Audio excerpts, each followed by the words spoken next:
రామాపురం అనే చిన్న గ్రామంలో రామయ్య అనే రైతు ఉండేవాడు.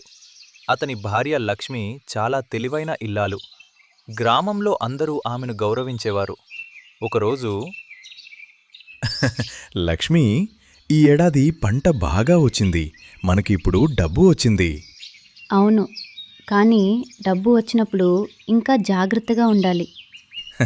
నువ్వు ఎప్పుడూ అదే మాట. డబ్బు సంపాదించడం కష్టం, దాన్ని నిలబెట్టుకోవడం ఇంకా కష్టం. మరుసటి రోజు గ్రామానికి ఒక వ్యాపారి వచ్చాడు. అందరూ వినండి, నాకు డబ్బు ఇస్తే నెల రోజుల్లో రెండింతలు చేసిస్తాను. గ్రామస్తులందరూ ఆశపడ్డారు. లక్ష్మి, మనం కూడా పెట్టుబడి పెడదామా? ఒక్కసారి ఆలోచిద్దాం. అందరూ పెడుతున్నారు. అందరూ చేస్తున్నారు అని మనం చెయ్యాల్సిన అవసరం లేదు. లక్ష్మి వ్యాపారిని పిలిచింది. అయ్యా, మీరు నిజాయితీగా వ్యాపారం చేస్తున్నారని ఎలా నమ్మాలి? నా మీద అనుమానమా? అనుమానం కాదు, జాగ్రత్త.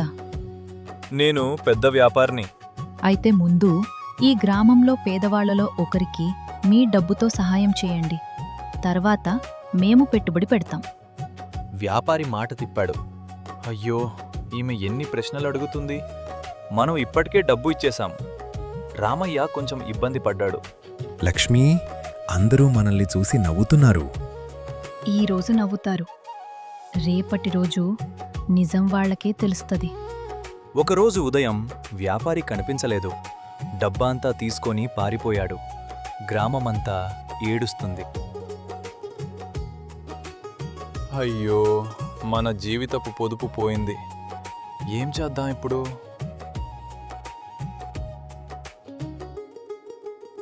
లక్ష్మి, నువ్వు లేకపోతే మన డబ్బు కూడా పోయేది. డబ్బు పోతే మళ్ళీ సంపాదించవచ్చు, కానీ తెలివిపోతే అన్నీ పోతాయి.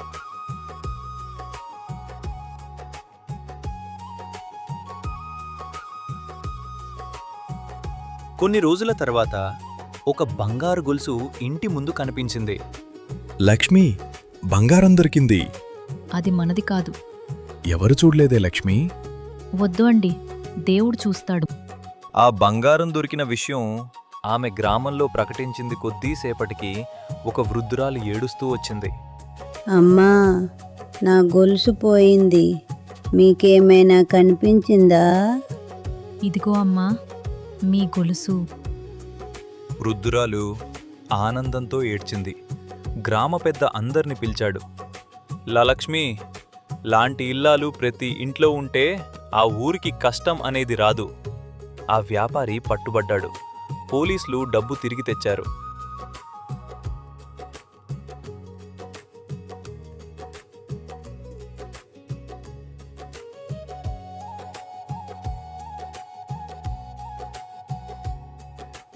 గ్రామస్తులు లక్ష్మి దగ్గరకు వచ్చారు. లక్ష్మి, అప్పుడు నీ మాట మేం వినలేదు. తప్పు చేయడం తప్పు కాదు, అదే తప్పు. మళ్ళీ చేయకపోవడమే తెలివి అంటే. ఇక మీదట ఏ నిర్ణయం తీసుకున్నా ఇక ఆలోచించే తీసుకుంటాం. ఆ రోజు నుండి ఆ గ్రామంలో ఒక సామెత పుట్టింది. ఇంట్లో తెలివైన ఇల్లాలు ఉంటే ఆ ఇంటికి తాళం వేయాల్సిన అవసరం ఉండదు.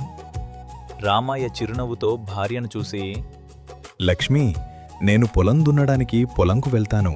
కానీ మన ఇంటిని నువ్వే నిలబెట్టెట్టాలి నీ తెలివితో. భర్త కష్టపడితే ఇల్లు నిలుస్తుంది. భార్య తెలివిగా ఉంటే కుటుంబం ఎదుగుతుంది. అలా ఇద్దరు నవ్వుతూ జీవితం గడిపేస్తారు. తెలివైన నిర్ణయం ఒక కుటుంబాన్ని కాపాడుతుంది. ఆశతో కాదు, ఆలోచనతో జీవించేవారే నిజమైన విజేతలు.